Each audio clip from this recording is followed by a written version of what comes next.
Good morning, good afternoon, everyone. I would like to welcome you to our class. This is actually a webinar which is based on the material of the class that we recently released for public. The topic of today's presentation is Applied Data Science using Python. And by the way, I just want to make sure, it looks like the audio goes through no problem, but can you confirm? Please give me some indication, raise a hand or otherwise. Claude, thank you very much. Yeah, David, good. We are good to go. Thank you very much, guys. Good to go, everyone.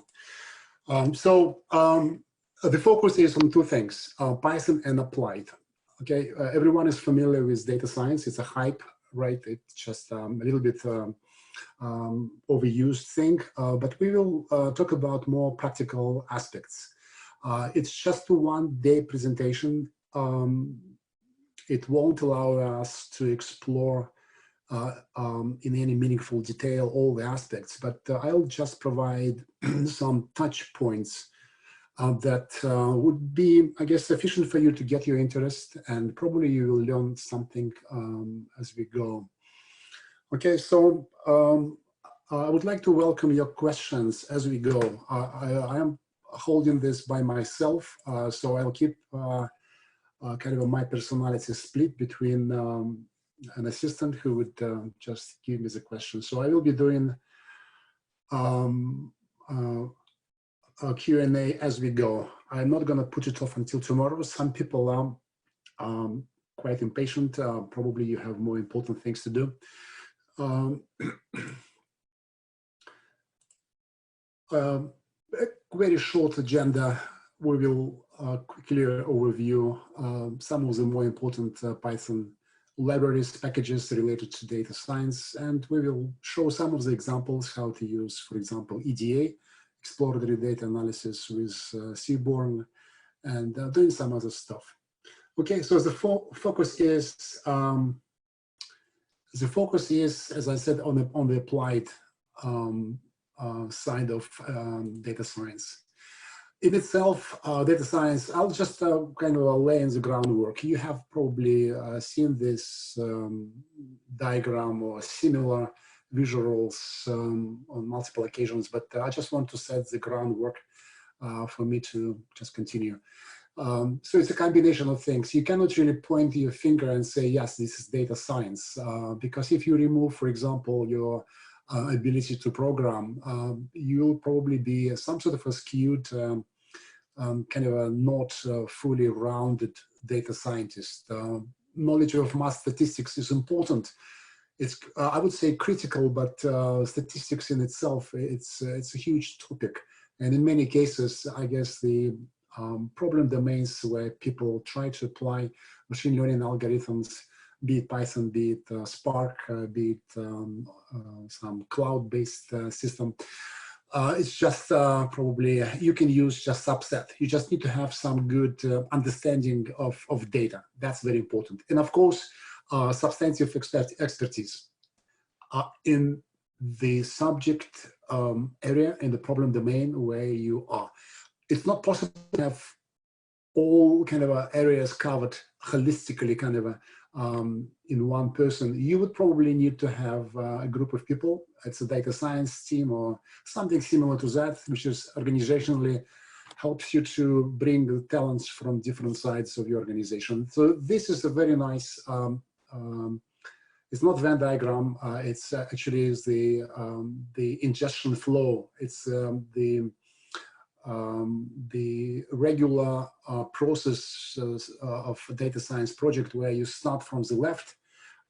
It's important to understand because some people just want to jump right here. Let me just, people want actually to be here, right? They want to actually do data modeling, but in fact, it would be very much isolated. This is the tree. If you don't have a good root for that system, that tree would be really shaky. It would probably fall. So there are three groups of people, three roles or three aspects of this organization. Data engineers, if you can see that on the slide. By the way, I sent you the link to the slide deck presentation so that you can use it and follow.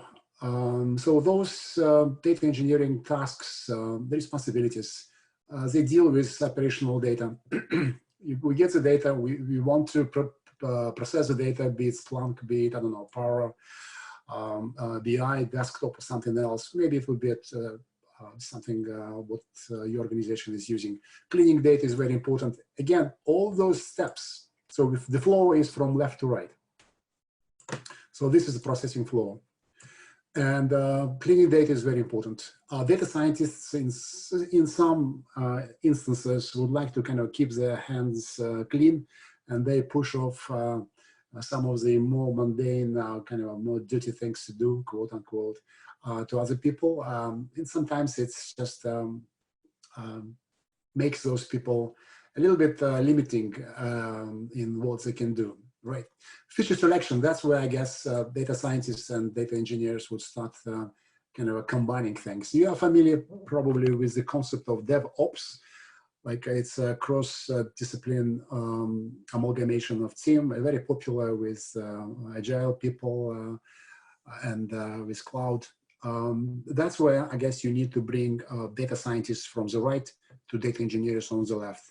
Better still, if data scientists can learn the skills necessary for cleaning data, filling some gaps in the data, normalizing data, pretty much repairing data, doing everything what's important, so that you've got some assurances that at this point in time, at this shed, you would actually have very nice data where you would start processing data, being aware that data is clean, data is reliable, and you can go ahead. Again, questions, put them in the questions pane. I'll also try to put, look at the chat window. Yeah, I'll put it side by side. Okay, so moving on. That's, I guess, what people need to know before they can start. You need all those libraries. Definitely, you need to have Python. Python 3.7 and the latest one probably be a better idea. You would see lots of code snippets and references to the older version of Python.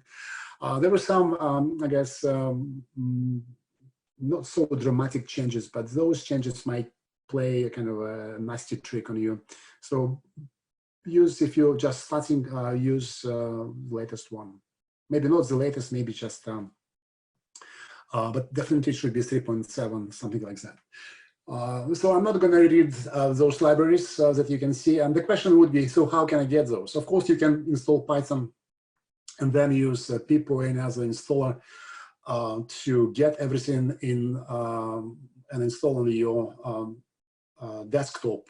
By the way, Python data science, what we are covering here is like desktop-oriented single-threaded processing. It's not kind of Apache Spark or where you could use PySpark version of Python for Spark, where you would be able to process data in massively distributed manner, or use any other tools.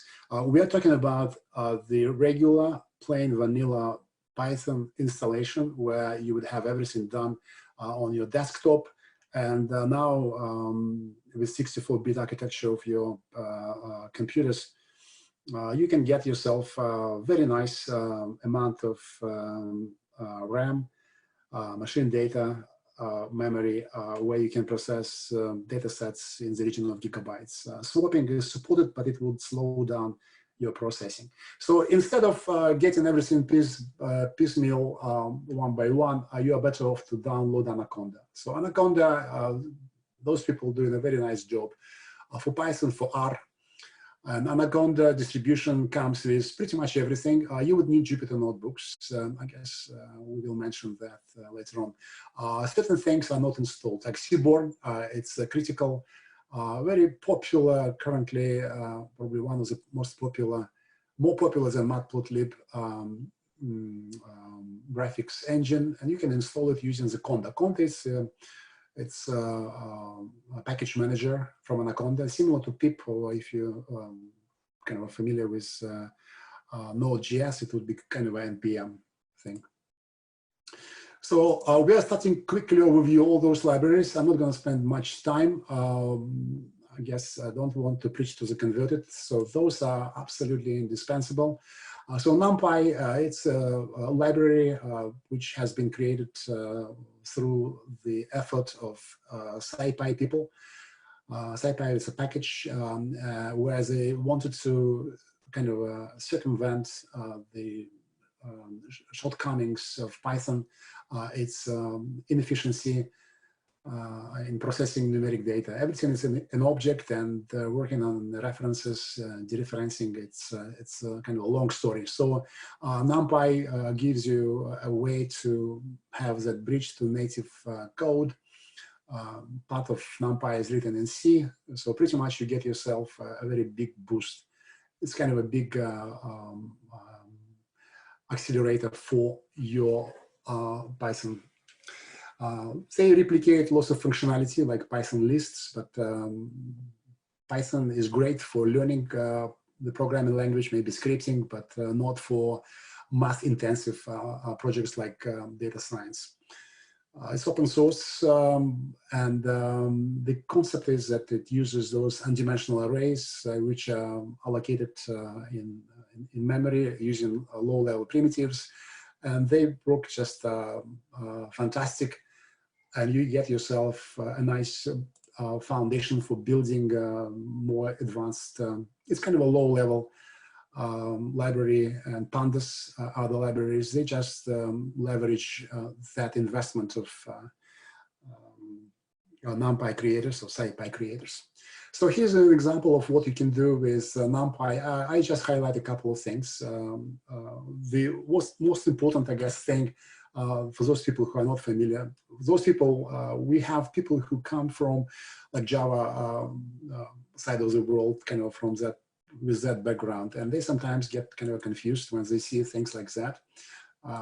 So what it is, essentially, it's just it's a vectorized operation where you just declaratively say, I would like to multiply this array or list by a scalar value. This is pi.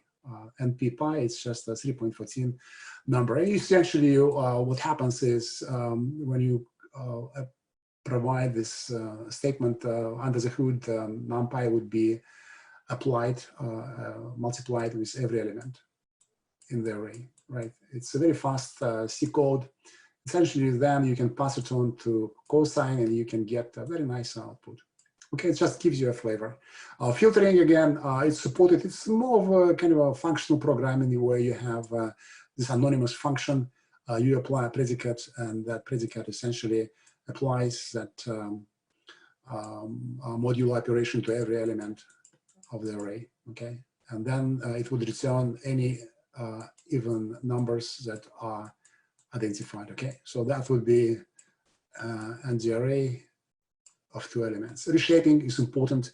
Reshaping is about changing the structure of your matrices. Data science, machine learning, they heavily use linear algebra based on matrix operations. So for example, you've got yourself a list of 8 elements, and you would like to build a matrix out of it. So you reshape it with 4. You can control how to align the data column-wise or row-wise. It doesn't matter, but I guess you got the idea, right? Moving on. Data scientists, particularly those who have, I guess, taken some very extensive courses, they might be a little bit of kind of opinionated as to what tool to use for which task and what problem to solve. What's interesting is that in many cases, you can actually implement some of the popular machine learning or data science algorithms by just using some primitives. As long as you understand a couple of things. First, the distance between data points, and usually there is any Minkowski kind of a metric. Euclidean distance is great, and I guess, formulas. That's what I guess bothers people a little bit. So essentially, we find every dot in that three-dimensional space. We're building the points, data points. It will be a three-dimensional, pretty much space. It will be X, Y, and Z, or Z, whatever you prefer. And we've got three coordinates of every dot. This is a dot, and this is a dot, and this is a dot. So what we are doing here, we would like to find the proximity of the test point, which is called Q point, which has its own attribute, which would be the closest. Of course, it's just a toy example, but you can easily have, I guess, millions of those dots. And what we're doing here, of course, you can use KNN algorithm from scikit-learn, which we'll be mentioning shortly. But you can use, if you understand, this is an example of how to visualize things without actually using data science, machine learning, as if it was just a black box. You can get it and do it just in kind of a straightforward way. So we try to find for every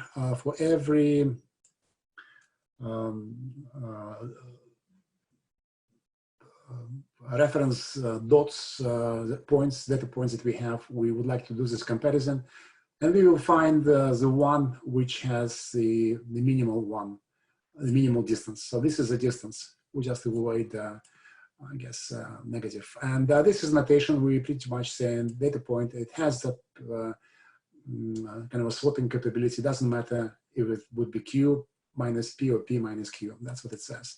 So if you apply that argmin, which is a method of NP array object, and P, this is a reference for NumPy. This is Python. It has that linear algebra operators, which allow you to perform that norm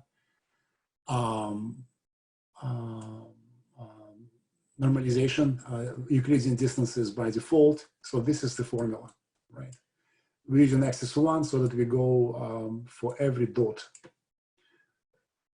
Okay, and if we run this, by the way, this example is borrowed and modified from Wikipedia, and it's just a good example to tell you that you don't need know all those algorithms, as long as you understand the physics behind it. We're trying to use the Euclidean distance to identify the closest dot, the point in the data space.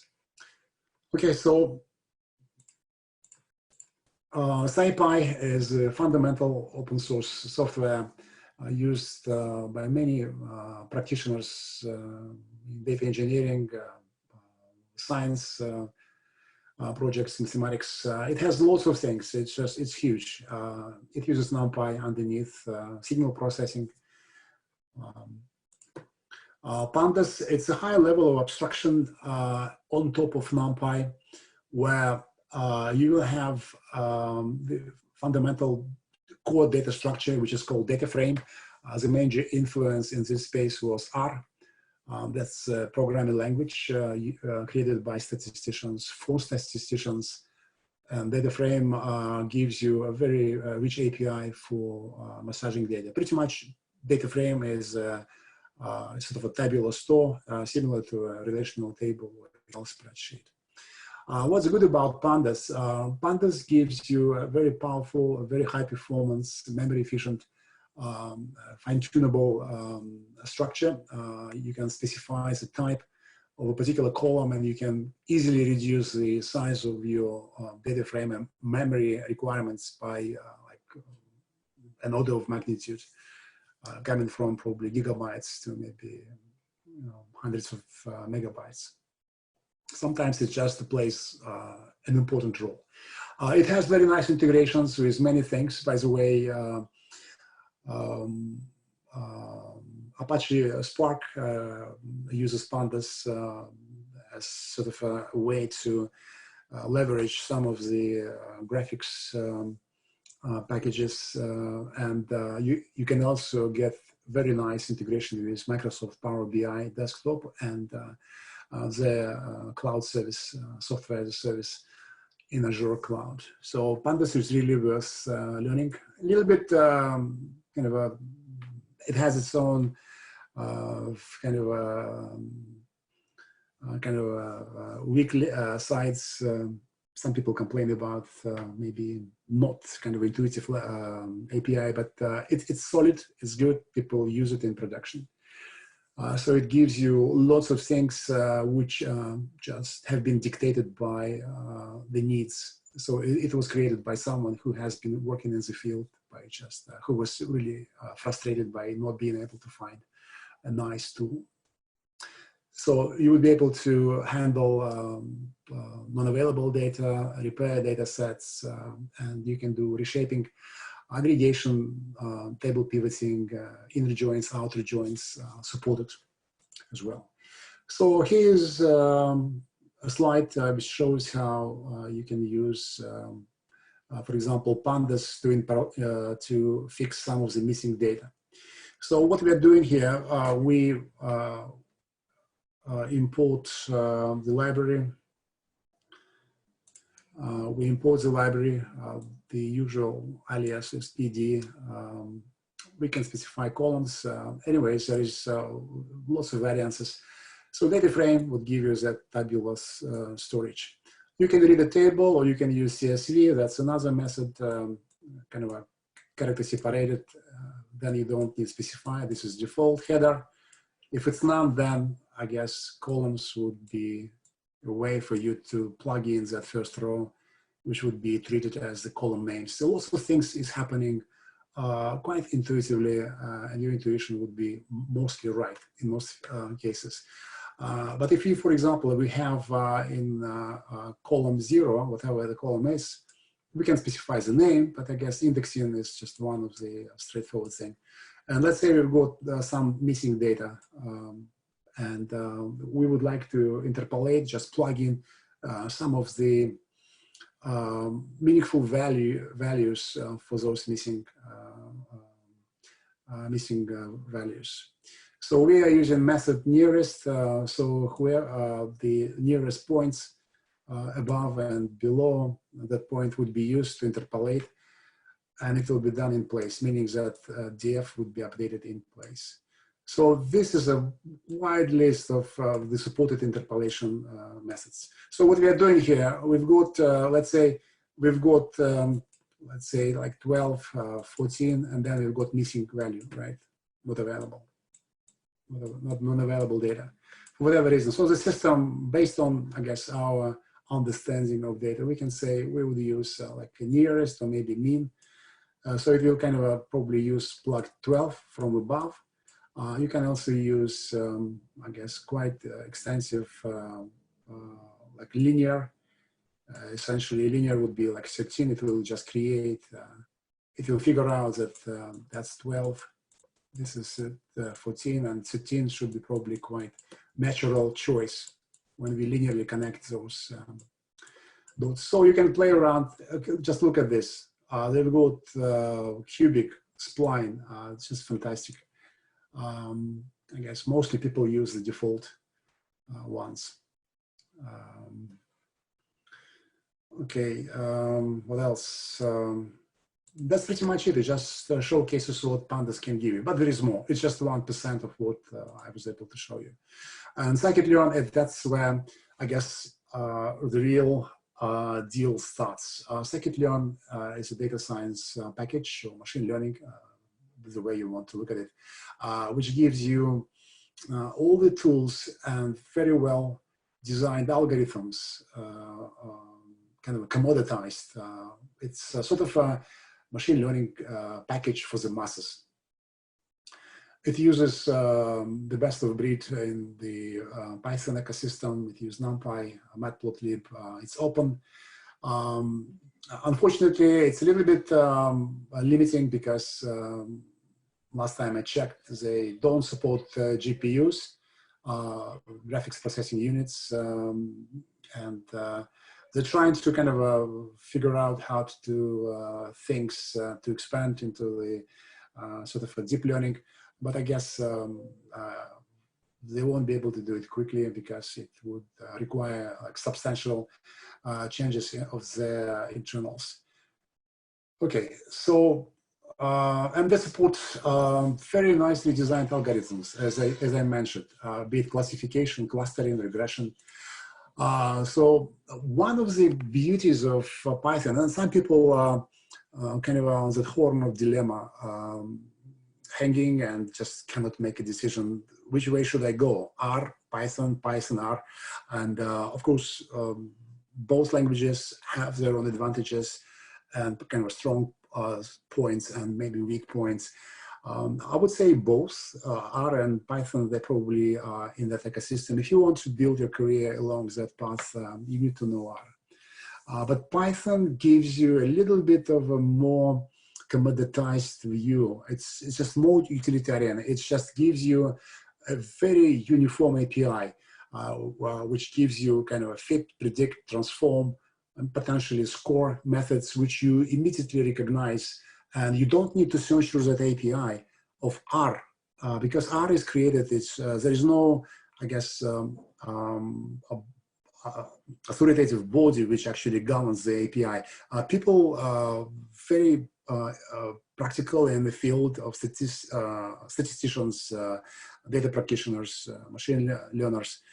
They just create those packages, and there is tens of thousands of packages of statistics and machine learning that people are using, but there is no uniformity, and they pretty much reflect the preferences of the person or group of people who create a particular machine learning algorithm. And you will be easily lost. R in itself is a fantastic tool. It has all the capabilities necessary, but it's just, they don't flatten that kind of a learning curve, if I can use as kind of a term, right? But Python, the people behind scikit-learn, they just decided to avoid that sort of a predicament. They just decided to establish specific API which you immediately recognize. They also support operations for the expected and very much needed data splits between training and test data. I guess if you're not familiar with this concept, essentially when you don't have enough data and you would like to validate your data or make sure that you don't have that kind of a bad combination of parameters for training and for testing, kind of a bias and variance type of trade-off, you need to split your data, and Python out of the box doesn't do it. So for that, you would need to use scikit-learn, or you can create your own, but why bother if you have this functionality already? So here's an example of practical usage of k-means. So k-means, it's an unsupervised machine learning algorithm which performs clustering of data points around the number of kind of a centers of gravities for those points. In this case, we specify that there would be 3 clusters, and k-means is just absolutely free to do evaluation of those data points around those 3 clusters. So it will use some proximity evaluations, and it will identify those clusters as being the kind of a center of gravity attracting points which are around it. It will use the mean metric for that. And as you see, there is a nice fit method, right? It's highlighted in red here on the right.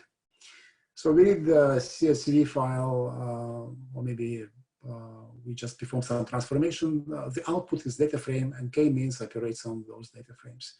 We set random states so that we can reproduce the results when your boss would come along and you would like to show what k-means did for you. What's interesting is when you build the k-means, it will take some time. So if you have millions of data points, it'll probably take you, I don't know, maybe 20 minutes, or half hour, maybe more, depending on the number of attributes, number of your features in your data set. And after that, it will be kind of blocked at this point. And when everything would be done, k-means would allocate, identify those points of which would represent clusters. The system would would allow you to print out the data points. In our case, we've got two-feature data set, just 2 attributes, 2 columns. And cluster centers would show you what those points are. Right, if you have like 3 attributes in your data set, it will be 3 or 4 elements in every. It's a 2D array, it's a matrix. And what's good about it is that now you can use that model if you're satisfied. If you probably do some visualization and you see that actually it's what is in line with your expectations, you will probably have your business guy on board with you. Say yes, it's just I confer it just corresponds to my vision of the data, and then you can use that k-means to predict the values. As a standard, pretty much you will get a dot data point in that feature space, and the system would perform that classification. It would say that particular point belongs to that first cluster or second cluster, and that cluster would represent something. It may be geography, it may be some sort of a, I don't know, specific income group, it may be demography, some metric, whatever the case might be, age group, income group. Now, k-means model performs just absolutely fast prediction, because what it does under the hood, it just has that kind of a decision tree type of thing. It would compare certain things, and it will quickly narrow down a particular data point, and it will bucket, put it in a bucket which represent a specific cluster. So cluster would be just a bunch of data points around the centroid. So at this point in time, if you accept that model, you can use it for classification. So from unsupervised learning, you immediately proceed to kind of a supervised classification. And that classification is extremely fast, because the time for learning happened here when we build the model. So exploratory data analysis, it's an important activity used by data scientists in order to understand your data. Usually when data comes, it just doesn't make sense to just browse through the data and try to connect the dots. So EDA gives you some sort of a charting, graphing, plotting forms to explore your data, so that you can get some quantitative verification of your theory. You will see some sort of, you can use, I don't know, like pie chart, maybe histograms, maybe it will be more advanced. There will be 2 examples of how you can use EDA for that analysis. And after that, you would be able to start uncovering those insights, because at this point, you will have an idea of what that model should be, right? What to use. Maybe you would need to go back and remove some outliers, because outliers would be shown on that EDA graph of yours. You would probably perform some selection of more important features, variables or columns that you would like to do. And when you perform EDA, it's a very valuable exercise, because it will help you to reduce the overall modeling time, because you would probably remove some of the features because of their low importance. Maybe there is some excessive multi-collinearity problem, and you can easily remove some of the proxied features out of your original data set. And you can save yourself on time, memory, and delivering value to your business.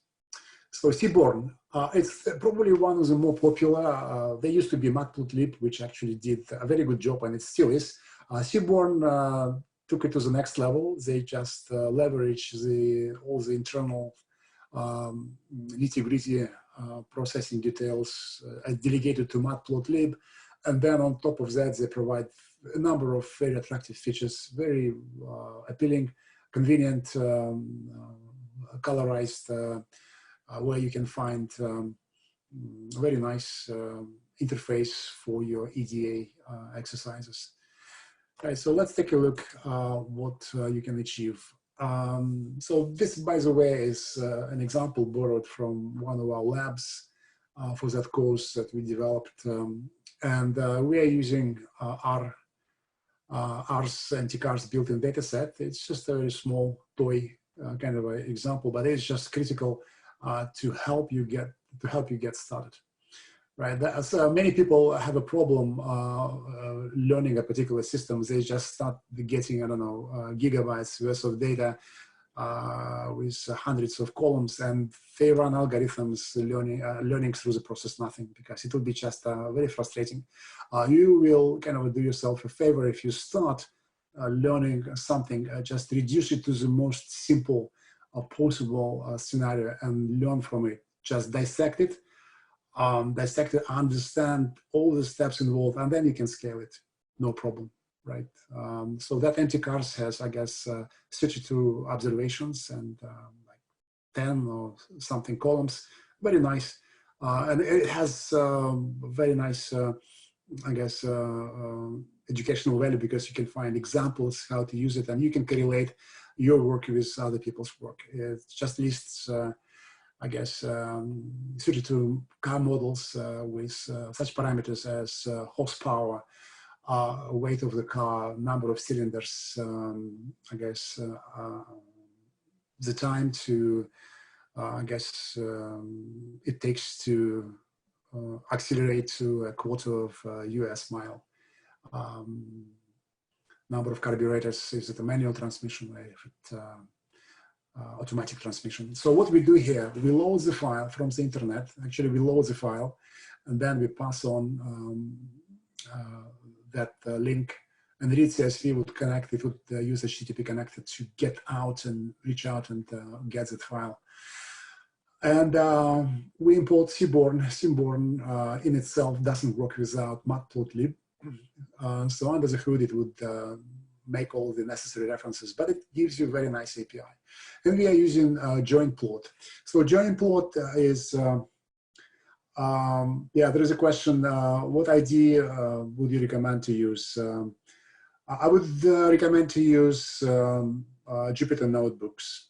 Jupyter is part of that Anaconda package. You install it and it's up and running. If you would like to kind of stay away from that web UI, if you feel that you would like to do more, you can use IPython. IPython also is part. It's just interactive, very nice, but rather limiting, kind of line by line editor with code completion. You do dot space, and it will just give you the supported method. Many people use Visual Code.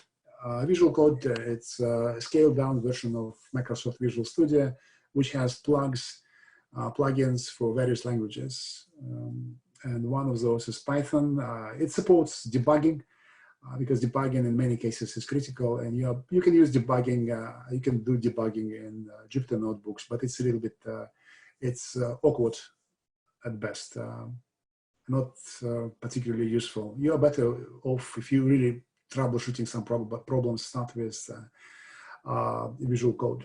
Download a plugin, and the good thing about Visual Code is that it also support a remote connection like SSH. If you, for example, have a particular script somewhere on the Unix machine, or maybe Linux, and what you can do, you can use VI, or you can use, I don't know, Nano or any other editors to perform that development in that environment. But better still, you can use your desktop to set up remote connection from your Visual Code, connect to that environment, pretty much view that folder as if it was mapped to your local drive, and just use the power of that fantastic Microsoft tool, which is free.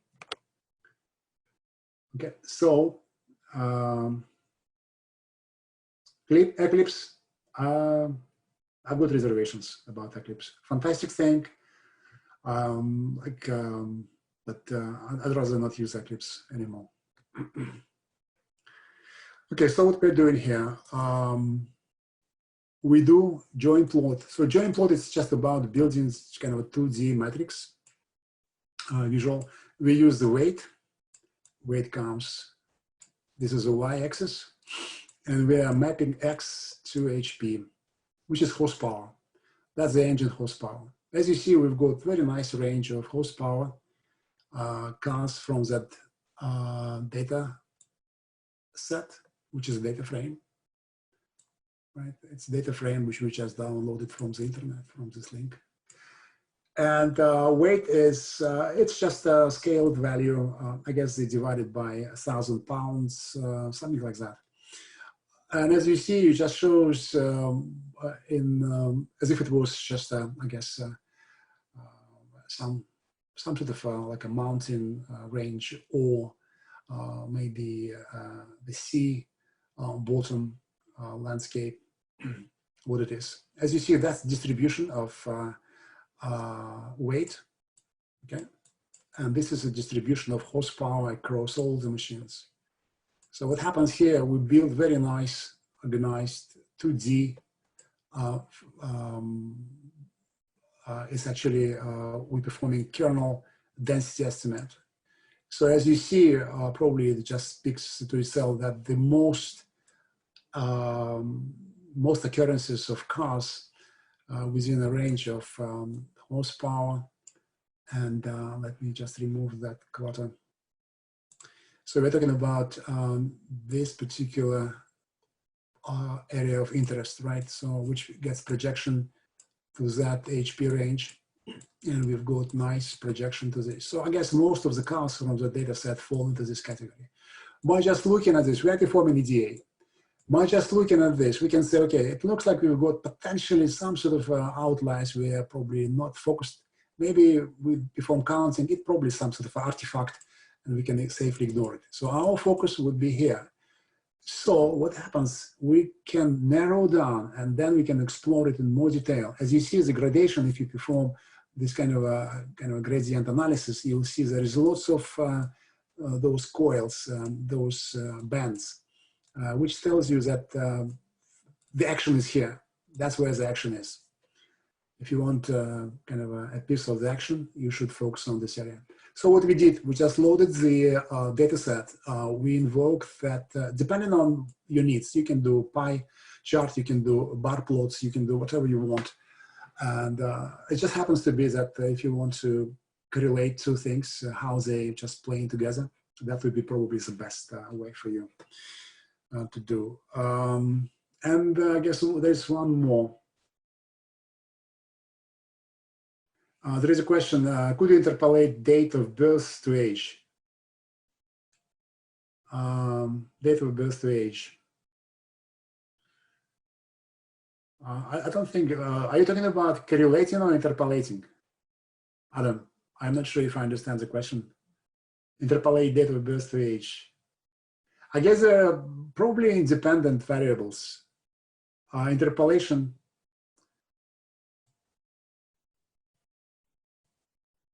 I don't think so. Maybe I'm missing something. Median numbers from the, oh yes. Date of birth to age. No, I don't think so. No. You would be able to interpolate ages. For example, if you have certain groups of people, let's say in kindergarten, or say at high school, grade 10, probably you would be able to, with very good assurance, to say that the age would be around a particular date. But date of birth, I think it's just arbitrary value. It's something that is just spread over 365 days of the year, right? So no, I don't think so. Moving on. I believe that's it. Yeah, that's the last, I guess, slide which I would like to. It looks like, yeah, I was planning to make that within probably 45 minutes, and that's good. So what happens here? We use the same empty cars data set. And again, this is part of that course, which I'm going to plug in shamelessly in a second. What we're doing here, we specify the columns that we would like do projection. This is kind of a select, SQL select. We have, as I said, maybe 10, 12 columns in the data set, and we don't need all of those because it might be that manual transmission on number of carburetors might not help you, or something else might not be very helpful. You performed this analysis earlier.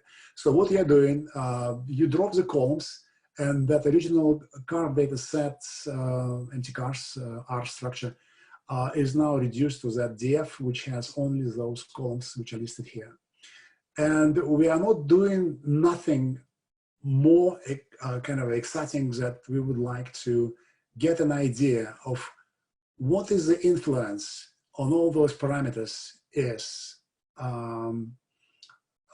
projected by the number of cylinders. So we've got a data set which contains cars with 4 cylinders, 4, 6, 8. This is a legend.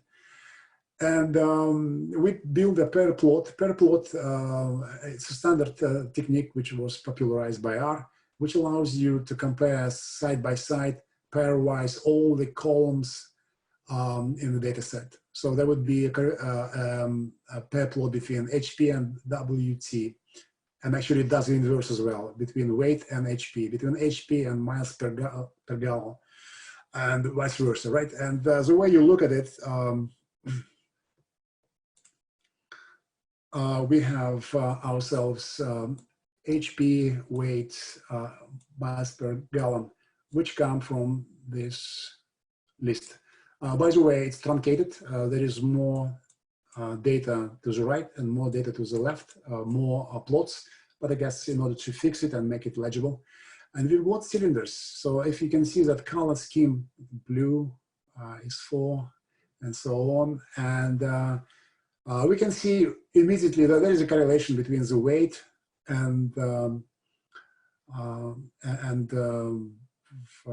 horsepower.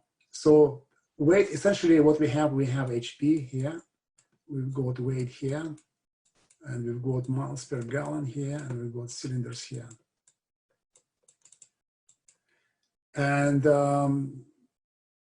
HP would be X, it would be Y, and weight would be plotted across X.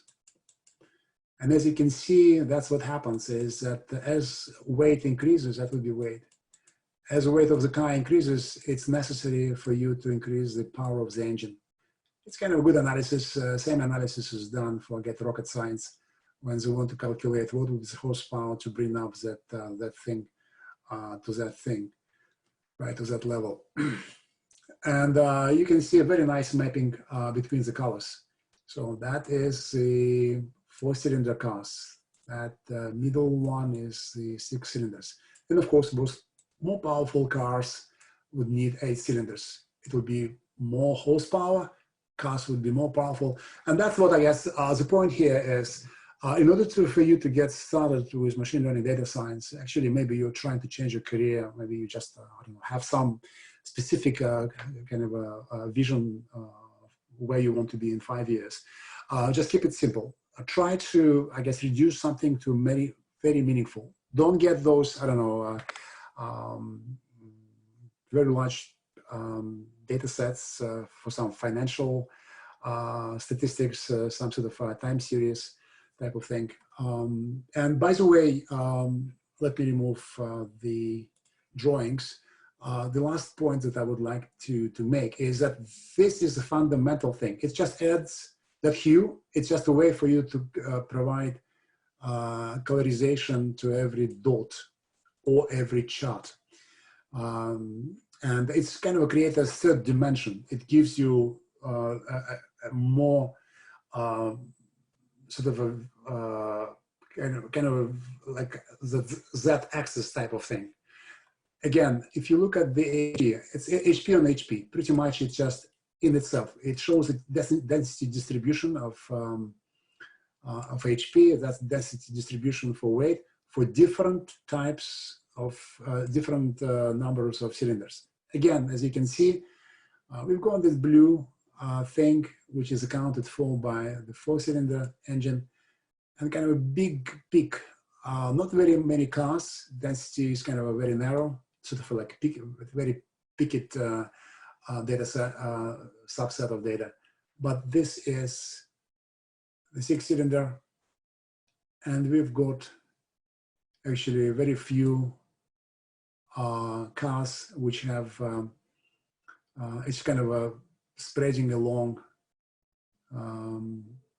8 cylinders. So you can have mostly it would be probably more of a bell-shaped curve, you can say so, but I guess there is a spread. There are some tails to the right and tails to the left. So we performed EDA, and again, we were able to get very deep insights in just no matter how much time. Probably it would be, I don't know, maybe 1 hour. You can perform analysis, and you will have the plan of the game for your next iteration on your project. So that's the class that we are offering. It's 2-day. In the PDF files that you download, there should be a link to this file. You can go to our website, WA2715 do search for that class code. And this is a list of labs that you would be practicing on. A little bit, I guess, too many, but it's just bare minimum. Of course, we don't discuss like logistic regression. We don't do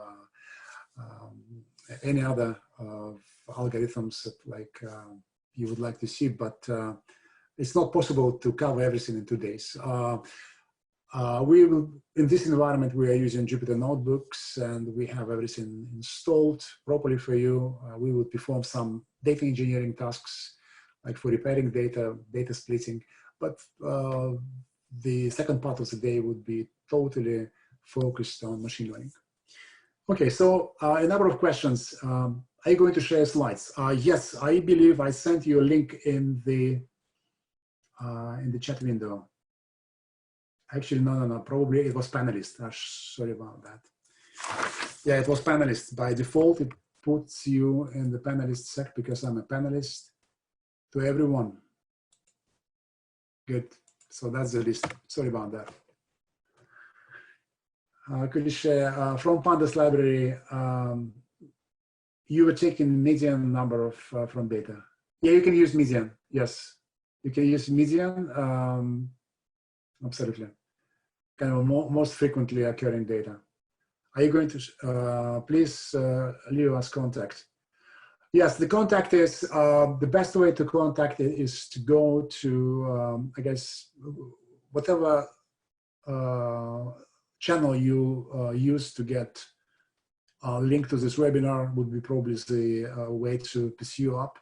Or you can go to our website, web-solutions.com, and we provide, I guess, we've been in this business of consulting and training for more than 20 years, and we're well-rounded in any aspect and area. Okay, guys, any more questions?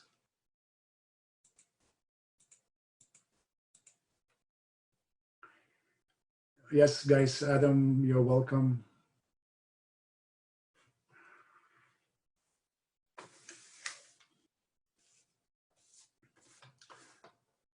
Okay, guys, Michelle, Antoinette, Amitabh, okay, Goa, David, guys, thank you very much. Looks like, yeah, I don't expect that you would probably be absolutely happy with what I've done. Probably, I was probably going too fast. And if you have missed certain things, just reiterate. Probably there would be that video recording published later on. It might take time to edit it, to remove some clutter. But you can play it back. But if mostly people come to those webinars because they want to learn a new thing. We're not expecting that you are a guru who has, I don't know, like several years of Python and machine learning under your belt. And probably those people just kind of dropped out very early. But that just shows you the lay of the land. It gives you that landscape where you would be intelligently navigate now. You would see the libraries, how to start, and just do it slowly. And it'll take you probably 6 months just to get the sense of what it is. Terminology, we didn't touch on that. The course that we are offering, 2715, gives you all the background where you would be able to slowly, not gently, but kind of slowly and with educational method introduced to those concepts. And labs would just reinforce your theoretical knowledge. Okay. Okay, Chanel, thank you very much. We're expecting to find out what and how to learn. We are expecting, okay.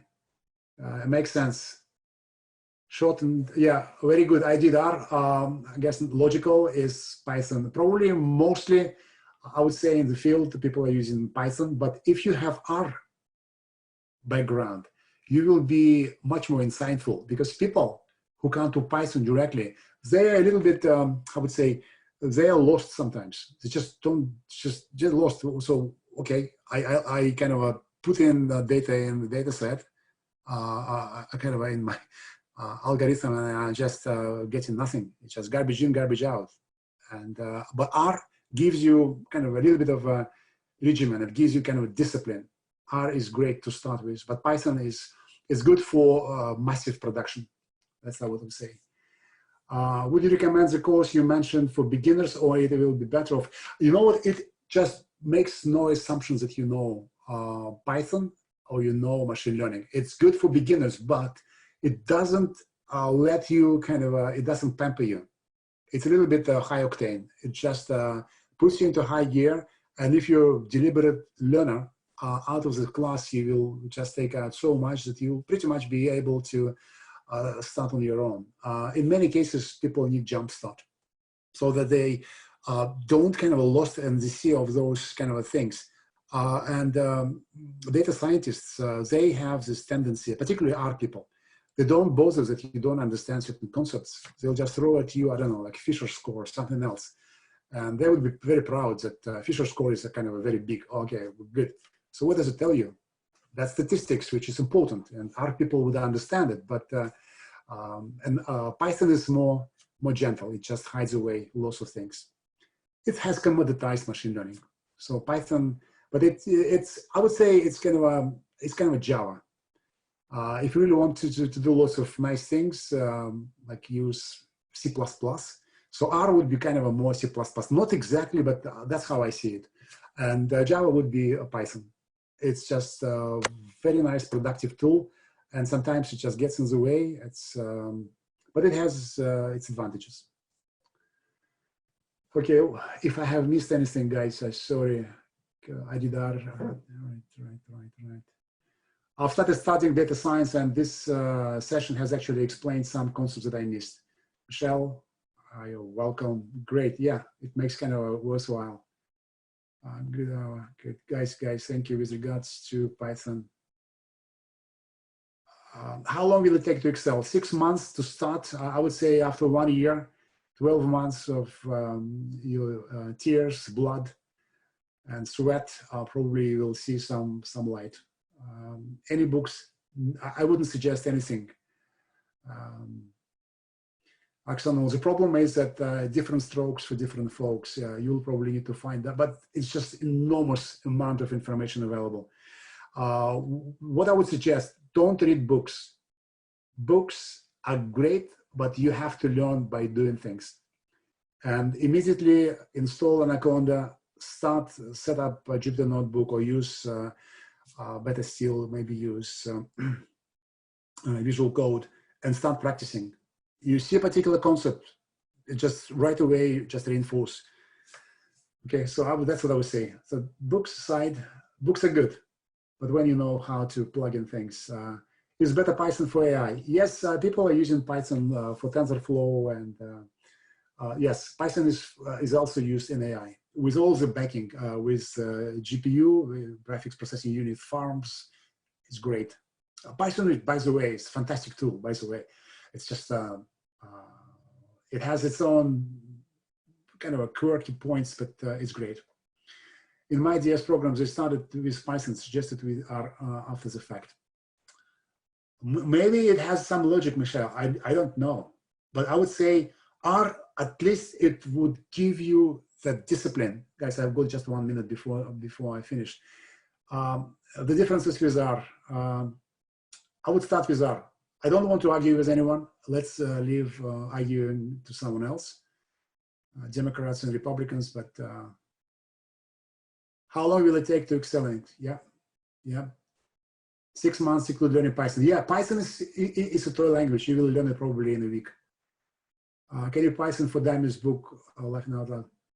Yeah, sure. You can get Python for Dummies. You can get, there's so much out there. It's just find the right tool for yourself. Stick with it, and at least you have already identified that you'll be doing Python, okay? Okay, guys, thank you very much. It's all the time I've got for today. Thank you for your enthusiasm, and I do hope that you will excel in your career, whatever you're doing. Okay, guys, all the best. Bye-bye.